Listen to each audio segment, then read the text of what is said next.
Les aventures de Thalia, épisode 15. Pendant qu'elle voyage avec Annelise, une question obsède Thalia. Si sa mère refuse d'accueillir la fillette, comment faire? Elle lui a fait le serment de ne plus la quitter. En passant devant l'intersection qui mène au village de ses grands-parents, elle est tentée de retourner les voir pour leur présenter son amie. Mais la pensée qu'elle n'en sait pas plus sur sa mère la décourage. Elle craint de les inquiéter. Et puis, elle leur avait dit qu'elle rentrait chez elle directement. Au lieu de ça, elle s'est rendue à Milésie, a sauvé une orpheline et été une semaine en apprentissage et a ainsi évité un incendie. Annelise marche bravement, mais elle fatigue aussi. Ses jambes sont plus courtes que celles de sa compagne de route. Pour ne pas qu'elle s'essouffle trop, Thalia ralentit son rythme.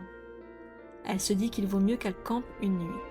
« Bien, on va essayer de se faire un abri pour dormir. »« Il n'est pas si tard, je peux encore marcher, » dit Annelise. « Autant anticiper la tombée de la nuit, rien ne presse. On arrivera demain de toute façon, autant prendre le temps de bien s'installer. » Les deux amis sortent de la route principale pour se mettre en quête d'un arbre accueillant, un sapin par exemple. Mais ils ne sont pas si fréquents par ici, visiblement. Elle cherche en vain. C'est alors que Thalia voit passer la boule de fourrure bleue qui l'avait accompagnée plusieurs jours auparavant. Elle s'élance à sa suite en criant à Annelise « Suis-moi !»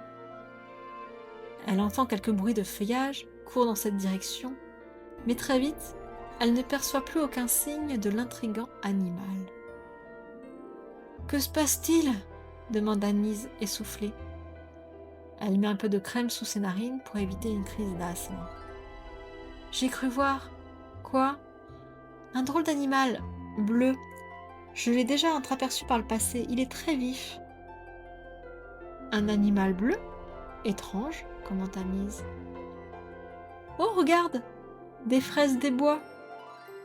La fillette cueille quelques fruits et en goûte un. À ses yeux qui se ferment de bonheur, on devine que c'est très bon. Thalia en prend elle aussi, et a la surprise de découvrir un saule pleureur alors qu'il n'y a pas de bras de rivière de ce côté-ci de la forêt. Peut-être un cours d'eau était présent dans le passé et s'est asséché. En tout cas, avec sa végétation dense qui fait comme un rideau, cet arbre est parfait pour se protéger pour la nuit. « Dormons ici !» s'enthousiasme Thalia. « Ah oui, enfin du repos !» s'exclame Annelise en se laissant tomber sur le sol. La fillette ne met que quelques minutes à s'endormir, tellement elle est fatiguée. Thalia lui caresse les cheveux en un geste maternel. Elle mange un peu des provisions offertes par Alfredo pour la route et se couche enfin aux côtés de son ami. Le lendemain, elle se lève de bonne humeur et lève rapidement le camp. Il leur faut un peu de temps pour retrouver la route principale, mais c'est bon, elles y sont. Thalia décrit à Annelise Douméa. Il y fait bien plus chaud qu'à Milésie. Il faut souvent se protéger du soleil.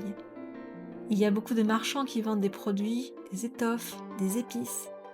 On ne connaît pas tout le monde car il y a bien plus d'habitants qu'à Milésie. Il faut faire attention à ne pas rester sur le chemin des gardes, car ils sont parfois méchants en piquant du bout de leur lance les gens qui ne leur laissent pas la place assez rapidement, ou même qui les regardent trop. Ils recherchent de temps en temps des rebelles, et là, il faut se méfier, car tu peux te faire emprisonner sans avoir rien fait. Annelise pâlit. « Oh, mais avec moi, tu ne crains rien. J'habite dans un quartier avec plein d'habitants très gentils. À notre retour, j'irai prendre des nouvelles de Tenten, un voisin. Le pauvre, il s'est pris une noix de coco sur la tête. J'espère qu'il sera enfin réveillé. » Ensuite, Thalia lui parle de l'école du quartier avec ses deux classes. Celle pour les petits, où la maîtresse est très gentille et donne envie de tout apprendre, et celle pour les grands, où l'enseignante est terriblement impressionnante et rarement satisfaite. « Tu as déjà 8 ans, mais tu n'as pas du tout appris à lire et à écrire, alors je ne sais pas dans quelle classe tu iras. »« C'est jusqu'à quel âge l'école ? » ?»« Ça dépend des quartiers. Chez nous, c'est jusqu'à 10 ans. Ensuite, on considère qu'on en sait assez pour se débrouiller. »« Mais toi, tu faisais quoi si tu n'allais plus à l'école ? Tu mendiais comme moi ? » ?»« Oh non, pas besoin, ma mère gagne un salaire en travaillant dans une auberge. Comme elle fait beaucoup d'heures là-bas, je m'occupe du ménage, du linge, des courses, des animaux. On a plusieurs poules et une chèvre. J'adore les animaux, tu sais. Je suis censée me trouver un métier, mais je n'ai pas beaucoup de temps à moi et au final, je ne sais pas vraiment ce que je veux faire adulte. Beaucoup de femmes n'ont pas de métier, elles s'occupent du foyer, mais je ne suis pas sûre non plus que ça me conviendrait. Tu cherches ta voie? Oui, le travail chez Alfredo m'a beaucoup plu, mais c'est difficile de choisir. Car quand j'aurai choisi, je ferai une croix sur les autres possibilités. Je comprends. Moi, je ne vois pas si loin. Ce qui m'importe, c'est de survivre aujourd'hui. Demain me semble un autre combat.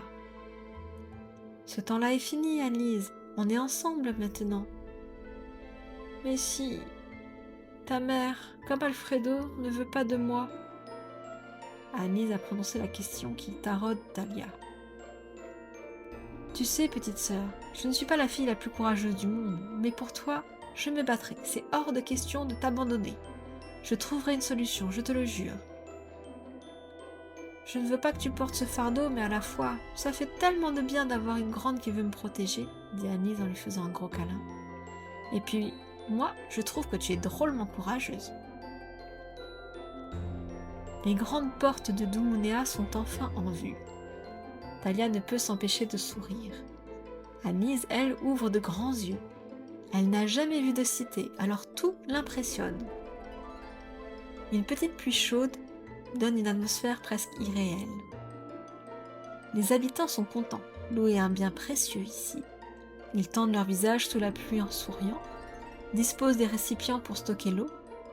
Talia se hâte d'acheter un large bol à cet usage. Heureusement qu'Alfredo lui avait donné quelques pièces. Elle traverse la cité, mouillée par la pluie, mais pas gênée tellement la température est agréable. Au fur et à mesure qu'elle se rapproche de la maison de Talia, son anxiété grandit. Va-t-elle y retrouver sa mère? La suite au prochain épisode.